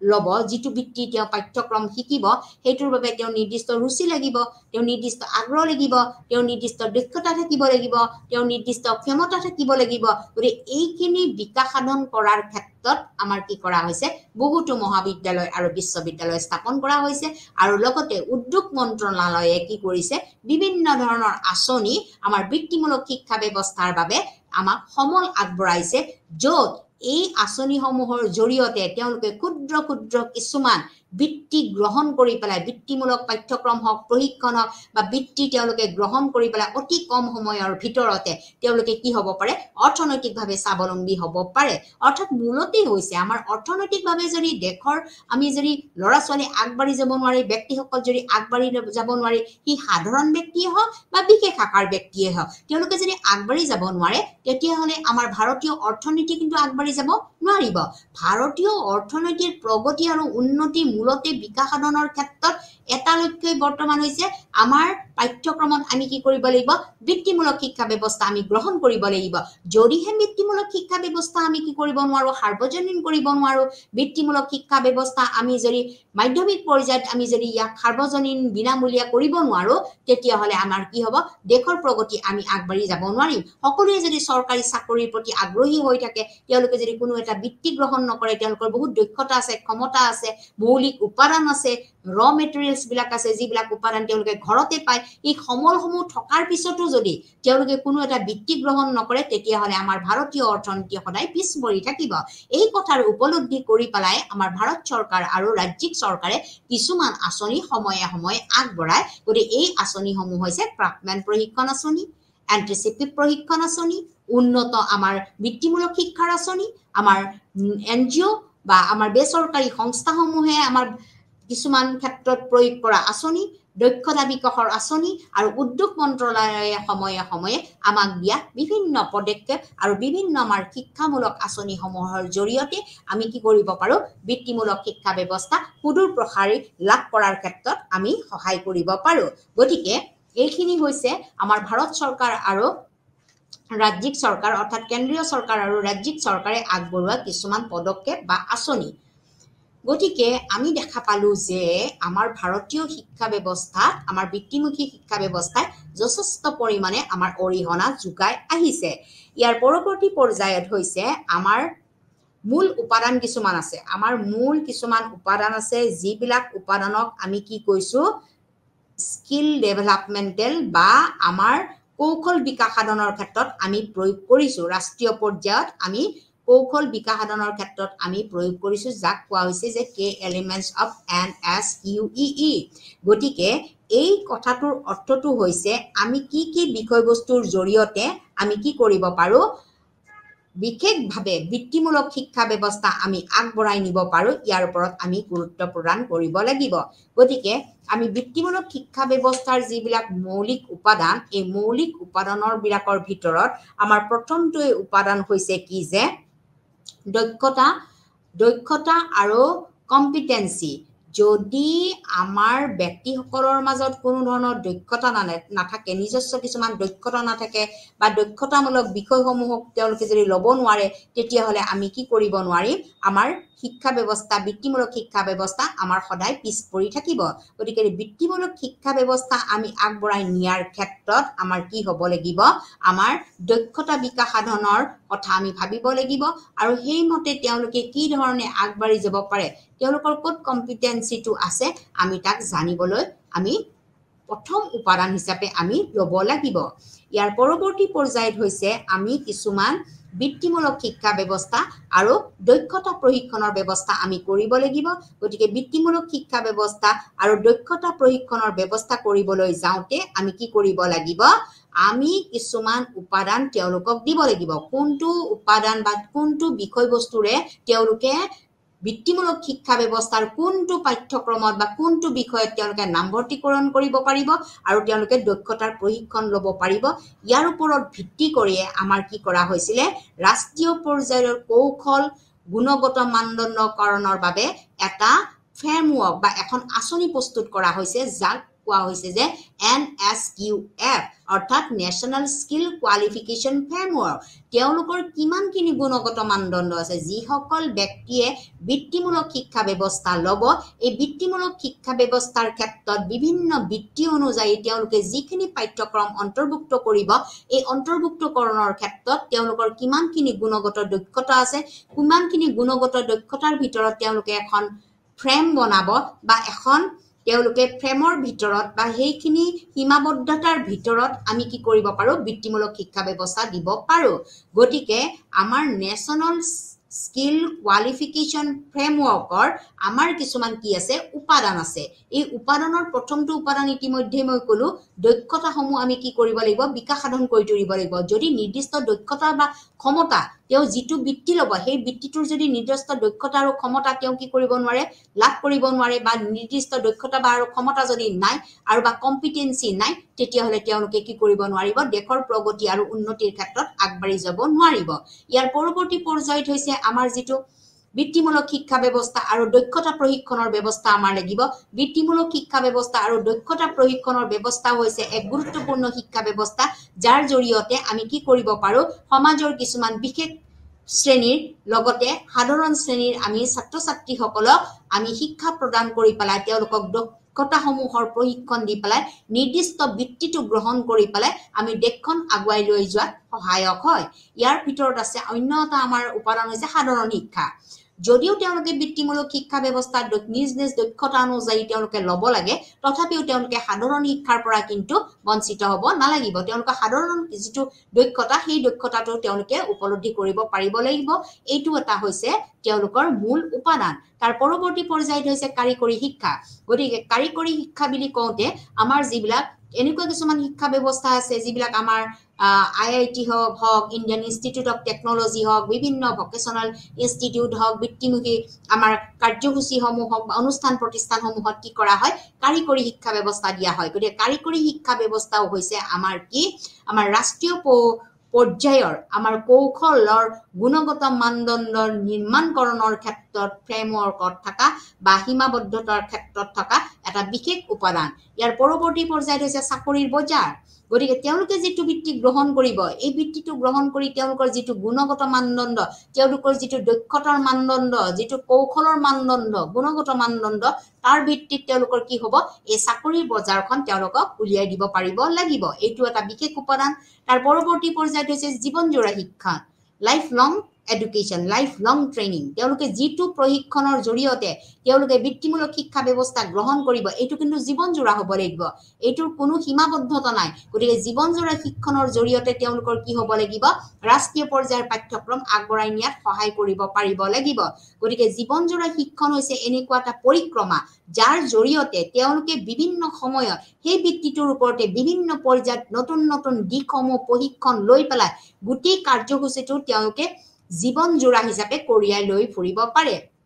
ইয়াৰ পৰৱৰ্তী পৰ্যায়টো হৈছে যে দক্ষতা বিকাশৰ বাবে স্বচ্ছ দায়বদ্ধতা আৰু কৰ্তৃত্বপূৰ্ণ প্ৰণালী গতিকে তেওঁলোকৰ যিটো দক্ষতা থাকিব এই দক্ষতাটো কি হ'ব লাগিব স্বচ্ছ হ'ব লাগিব খুব স্পষ্ট হ'ব লাগিব খুব দায়বদ্ধতা হ'ব লাগিব আৰু কৰ্তৃত্বপূৰ্ণ প্ৰণালী হ'ব লাগিব তেতিয়াহে আমি কি কৰিব পাৰিম ৰাষ্ট্ৰীয় পৰ্যায়ৰ কৌশলৰ গুণগত মানদণ্ড নিৰূপণৰ ক্ষেত্ৰত এক বিশেষ সহায়ক হিচাপে আমি এইবিলাক বস্তু গ্ৰহণ কৰিব লাগিব তাৰ প্ৰথমটো হৈছে যে দক্ষতা বিকাশৰ বাবে স্বচ্ছ মানে শুদ্ধ দায়বদ্ধতা থাকিব লাগিব আৰু কৰ্তৃত্বপূৰ্ণ এটা প্ৰণালী থাকিব লাগিব যিটো প্ৰণালীৰ জৰিয়তে আমাৰ ৰাষ্ট্ৰীয় পৰ্যায়ৰ কৌশল নিৰূপণৰ ক্ষেত্ৰত বা তেওঁলোকৰ দক্ষতা নিৰূপণৰ ক্ষেত্ৰত যিটো সীমাবদ্ধতা এই সীমাবদ্ধতা এক প্ৰণালীৰ মাজেৰে যাব লাগিব গতিকে এই উল্লেখনীয় দিশকেইটা হৈছে কি যে আমাৰ ৰাষ্ট্ৰীয় কৌশল নিৰূপণৰ ক্ষেত্ৰত উদ্ভাৱনৰ ক্ষেত্ৰত আমি লোৱা বিশেষ উপাদান গতিকে ইয়াৰ পৰৱৰ্তী পৰ্যায়ত হৈছে যে আমাৰ যিটো ৰাষ্ট্ৰীয় কৌশল নিৰূপণৰ যিটো ফ্ৰেমৱৰ্ক আছে বা যিটো আমাৰ ফ্ৰেম বা যিটো গঠন প্ৰণালীৰ ভিতৰত আমি সাধাৰণতে কৌশলসমূহ আমি প্ৰশিক্ষণপ্ৰাপ্ত কৰি দিলো তাৰ কিছুমান কি আছে নিৰ্দিষ্ট লক্ষ্য বা উদ্দেশ্য আছে এই নিৰ্দিষ্ট লক্ষ্য বা উদ্দেশ্যসমূহ মই আলোচনা কৰিবলৈ লৈছো ইয়াৰ নিৰ্দিষ্ট লক্ষ্যটো প্ৰথমটো লক্ষ্য হৈছে যে আৱাস ভাৰতীয় শিক্ষাৰ বৈশিষ্ট্য গতিকে আৱাস ভাৰতীয় শিক্ষাৰ বৈশিষ্ট্য গতিকে যিসকল আৱাসী যিসকল ভাৰতীয় আমাৰ ব্যক্তি আছে এই ব্যক্তিসকলৰ যিটো শিক্ষাৰ বৈচিত্ৰতা বিভিন্ন প্ৰকাৰৰ যিটো শৈক্ষিক বৈচিত্ৰতা এই বৈচিত্ৰতাটোৰ ওপৰত ভিত্তি কৰি পেলাই কি কৰা হয় আমাৰ ৰাষ্ট্ৰীয় পৰ্যায়ৰ যিটো আমাৰ কৌশলৰ গুণগত মানদণ্ডৰ ফ্ৰেমৱৰ্কক এক উল্লেখযোগ্য উদ্দেশ্য হিচাপে লোৱা হয় দ্বিতীয়টো হৈছে যে পথৰ প্ৰগতিৰ বিকাশ আৰু বাহাল ৰখাৰ বাবে ট্ৰাষ্টৰ প্ৰদান কৰা আমাৰ বিভিন্ন ধৰণৰ ট্ৰাষ্ট আছে বিভিন্ন ধৰণৰ আমাৰ NGO আছে নন গভৰ্ণমেণ্ট অৰ্গেনাইজেশ্যন আছে সেইবিলাকৰ জৰিয়তে আমাৰ পথৰ প্ৰগতিৰ বিকাশ বাহাল ৰখাৰ ক্ষেত্ৰত এক উল্লেখনীয় পদক্ষেপ হাতত লোৱা হয় ইয়াৰ উপৰিও আমাৰ ব্যক্তিসকলক শিক্ষাৰ জৰিয়তে আগবাঢ়িবলৈ আমাৰ কিছুমান বিকল্প প্ৰদান কৰা হয় আমি ব্যক্তিসকলক কিদৰে শিক্ষাৰ জৰিয়তে আগবঢ়াই নিব পাৰো শিক্ষাৰ জৰিয়তে আগবঢ়াই নিবৰ বাবে আমাৰ বৃত্তিমূলক শিক্ষা ব্যৱস্থা আমি বিকল্প হিচাপে কি কৰিব পাৰো প্ৰদান কৰিব পাৰো এইটো এটা উল্লেখযোগ্য আমাৰ কি উদ্দেশ্য ইয়াৰ উপৰিও ৰাষ্ট্ৰীয় গতিশীলতাক সমৰ্থন কৰিবৰ বাবে আমি কিছুমান কি কৰো বিষয়বস্তু হাতত লওঁ এইটো হৈছে আমাৰ এটা বিশেষ উদ্দেশ্য ইয়াৰ উপৰিও আমাৰ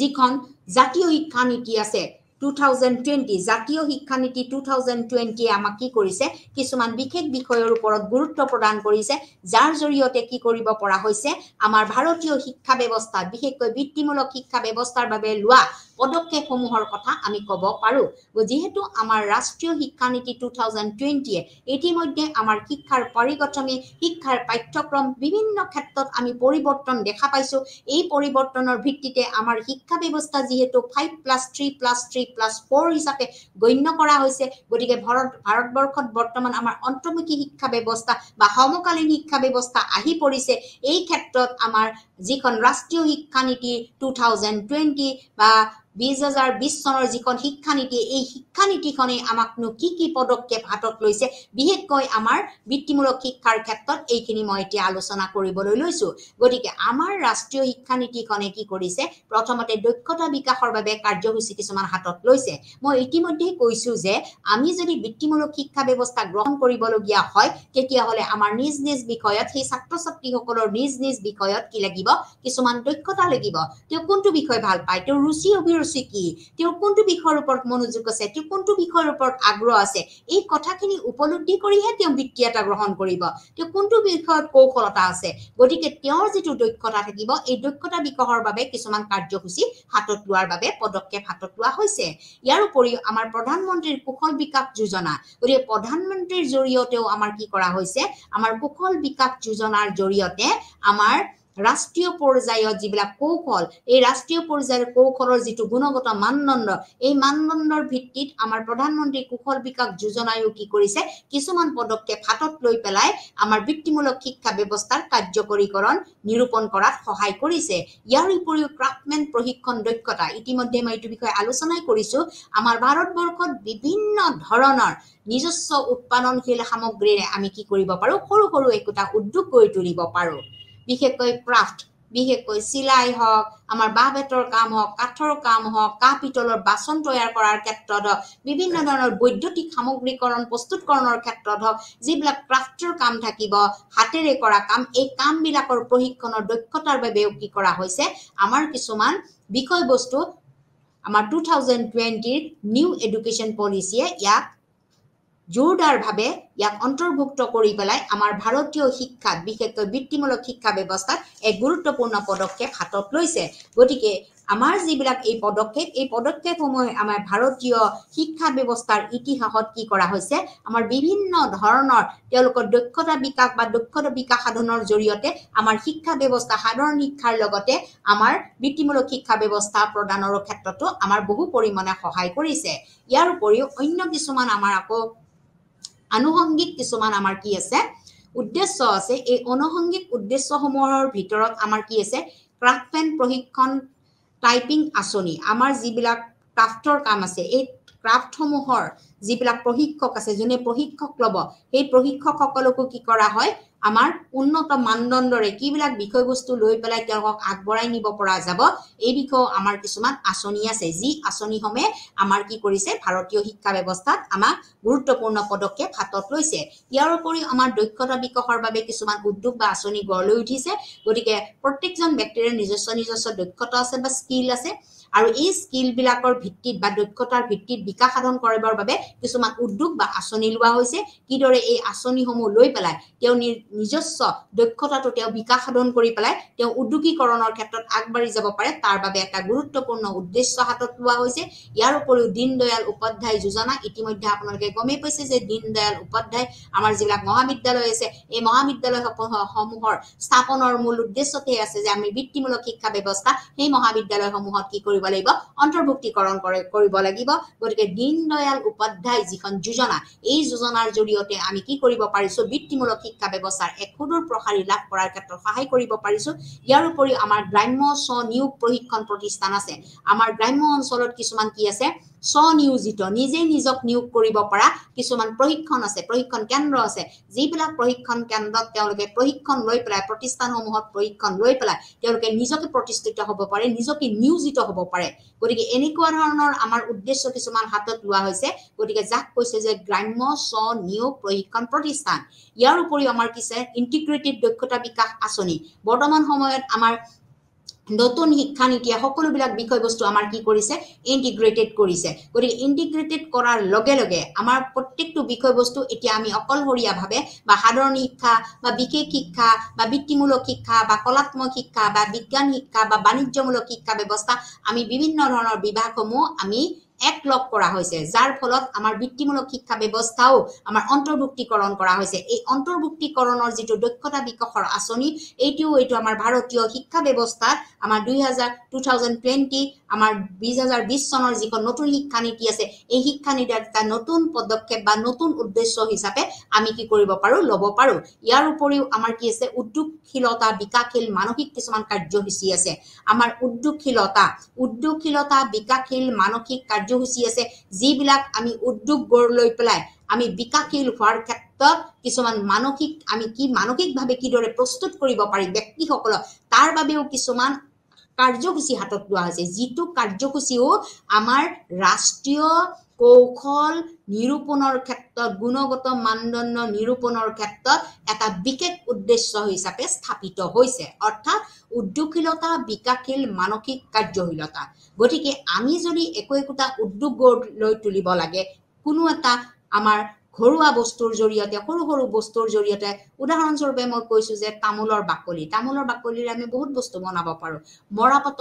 মৰাপাতৰ গছৰ পৰা আমি ৰছী তৈয়াৰ কৰিব পাৰো এনে বিভিন্ন ধৰণৰ বেগ বনাব পাৰো এনেকুৱা বিভিন্ন ধৰণৰ আমাৰ কাৰ্যসূচী আছে যিবিলাক আমি হাতেৰে কৰিব পাৰো যিবিলাক আমি প্ৰশিক্ষণপ্ৰাপ্ত হ'ব পাৰো বিভিন্ন ধৰণৰ মেচিন চিলাই কাৰ্যসূচী তাৰ জৰিয়তে আমি কি কৰিব পাৰো উদ্যোগ কিছুমান গঢ় লৈ তুলিব পাৰো আৰু এই উদ্যোগবিলাকৰ জৰিয়তে আমি ছাত্ৰ-ছাত্ৰীসকলক মানসিকভাৱে আমি প্ৰস্তুত কৰি তুলিব পাৰো আৰু ইয়াৰ উপৰিও শেষৰটো হৈছে মহিলাসকলক আমি কি কৰিব লাগিব প্ৰশিক্ষণ দিব লাগিব আৰু তেওঁলোকক যিকোনো এটা কামত নিয়োজিত কৰিলেহে আমি কি কৰিব পাৰিম ভাৰতীয় শিক্ষা ব্যৱস্থা আগবঢ়াই নিব পাৰিম আজিৰ পাঠ্যক্ৰমত মই আপোনালোকক এইটো বিষয়ে আলোচনা কৰিলো ধন্যবাদ তাৰ পৰৱৰ্তী পৰ্যায়ত